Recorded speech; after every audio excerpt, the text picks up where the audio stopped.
L'Odat Hashem, la Gemara de ce matin, Choulin 142a.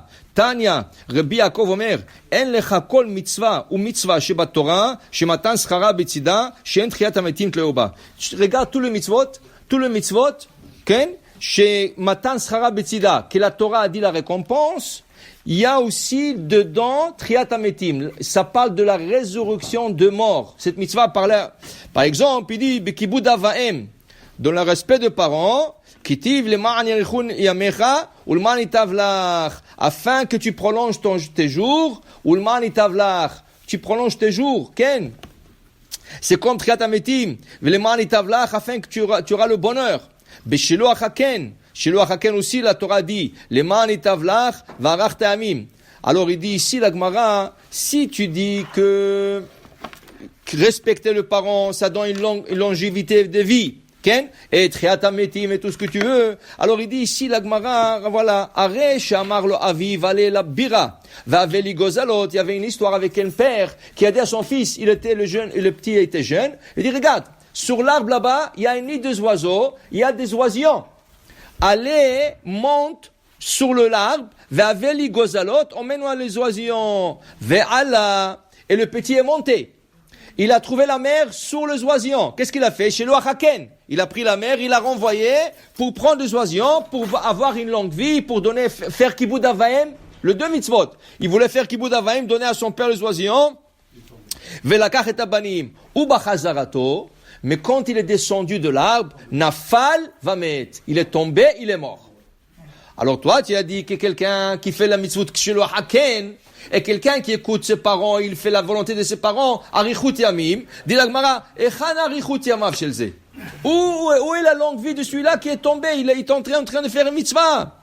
Et là, alors qu'est-ce que tu dois comprendre? Quand la Torah dit, lema'an yarichun yamecha, be'olam shekulo aroch, ulma'an itavlach, be'olam shekulo tov. Alors c'est pas dans ce monde. La Richut Yamim, c'est pas dans ce monde. La longévité de vie, en faisant la mitzvah de Kibbutz Avaim et en faisant chez le Haken, c'est dans l'autre monde. Là-bas, tu auras une vie très longue. Malgré que là-bas, le temps, il n'existe pas. C'est infini. Mais là-bas, tu auras bonheur. Tu trouveras le bonheur là-bas.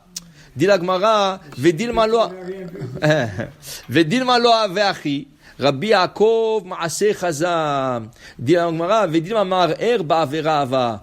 Il dit ici, Rabbi Yaakov est en train de sauver ce petit. Il a vu ça. Comment ça se fait qu'il est tombé? Dit la Gemara, tu sais pourquoi? Peut-être il a eu une mauvaise pensée. Ce petit-là, quand il est descendu avec les oisillons, pourquoi il est tombé de l'échelle? Parce qu'il avait une mauvaise pensée. Ah, mauvaise pensée. Dit la Gemara, va marchava ra'a, et nakadosh baruch hu mitzarfa le maaseh. Mais Akadosh Baruch Hu ne compte jamais une mauvaise pensée. Une mauvaise pensée, Akadosh Baruch Hu ne compte pas. Akadosh Baruch Hu compte que de bonnes pensées, pas de mauvaises. Dit la Gemara, non. La mauvaise pensée dont il a eu ce petit, Dilma me'arer ba'avodat elilim.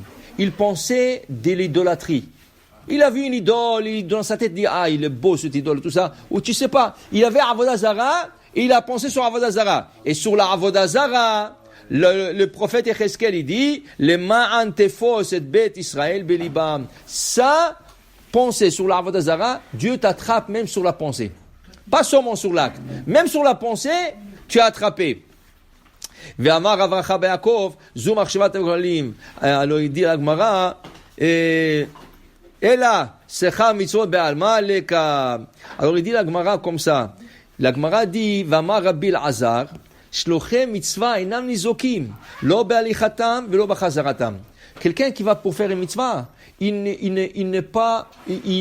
aucun mal peut lui trouver, ni en allant, ni en revenant. C'est pour ça que quand quelqu'un va en voyage, qu'est-ce qu'on lui donne? La tzedaka. Tu lui donnes une pièce, tu lui dis, regarde, quand tu vas là-bas, mets la pièce. Il y en a qui donnent deux. Tu mets la pièce là-bas, et tu mets une pièce en revenant. Alors là, tu es shaliach mitzvah en allant, et shaliach mitzvah en revenant.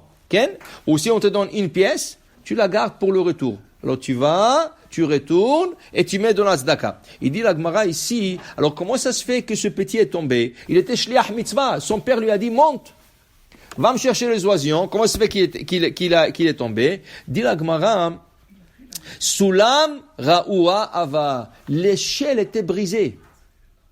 L'échelle sur laquelle il montait, il était brisé. Mais non, toi tu es shaliach mitzvah, il n'y a pas de problème. Mais tu es comme sakana. Pourquoi tu as pris le danger? Pourquoi tu as pris le danger? Ken? Alors c'est ça. Regardez même Or HaChaim HaKadosh, il explique pourquoi chaque fois que Moshe Rabbeinu allait voir le pharaon le matin, tôt le matin, et le pharaon il sortait pour se soulager. Il disait à tout le monde qu'il est Dieu. Le pharaon, il disait pourquoi? Il dit il soulage jamais. Mais qu'est-ce qu'il faisait? Il avait un sous-tunnel que le matin, tôt le matin, il allait se soulager. Okay? Alors le Hachem, quand il a envoyé Moshe parler à Paro, il dit, Lech baboker, va tôt le matin, voilà, je te montre le tunnel, où est-ce qu'il se cache, où est-ce qu'il va. Et Moshe allait là-bas, mais il lui dit une chose, mais prends le bâton avec toi. Dis-le, HaChaim HaKadosh, qu'est-ce que ça va maintenant le bâton dans cette histoire? Pourquoi il a besoin de prendre le bâton? Dis-le Rab Ben Ishraï, pourquoi? Tu sais pourquoi?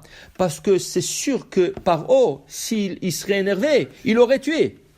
Parce qu'il a attrapé son secret.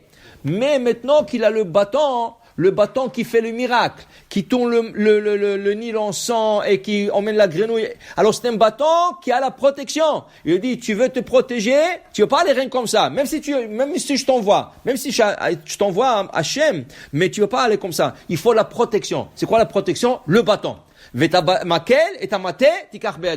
Alors il dit ici, même si son père l'a envoyé à emmener les oisillons, il fallait pas qu'il monte sur une échelle brisée parce que tu t'es mis en danger. Dit la Gemara que de cette histoire aussi a été vue par quelqu'un d'autre. Par qui? Par Acherim.